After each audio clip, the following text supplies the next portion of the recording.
This statement is on behalf of the 6 UNEP major groups and stakeholders regions through their respective regional facilitators. Excellencies, distinguished delegates, ladies and gentlemen.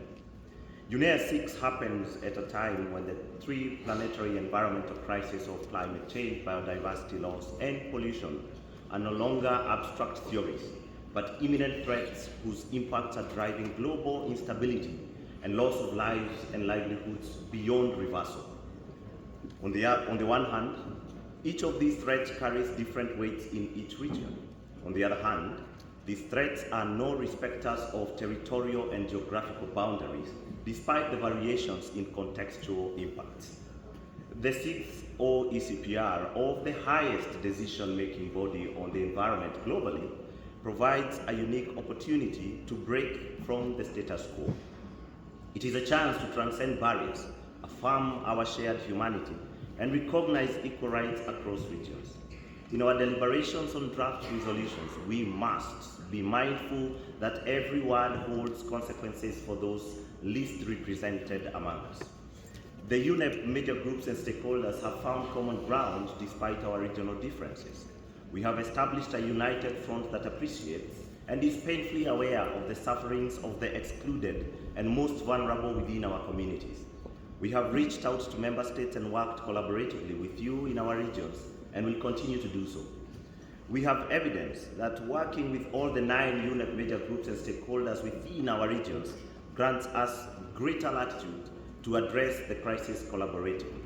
For example, in Africa, we have established outstanding working relations with the African Ministerial Conference on the Environment, AMCEN, and have provided valuable expert input to the regional positions.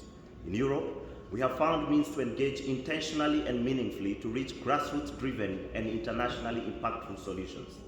In Latin America and the Caribbean, we have established a model for working closely with member states and respective governments to amplify regional issues at the global level and demonstrate workable solutions.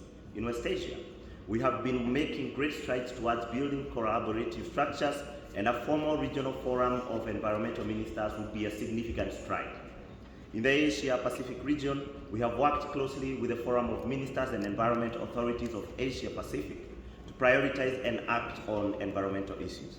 Even then, we still need significant support as regional facilitators to execute our roles and to work more closely with you.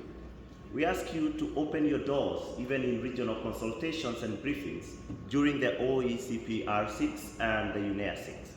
We remind all member states' representatives, individually and collectively, that without multilateral thinking and an inclusive process, dismal results will be achieved. Excellencies, distinguished delegates, our commitment is not mere rhetoric.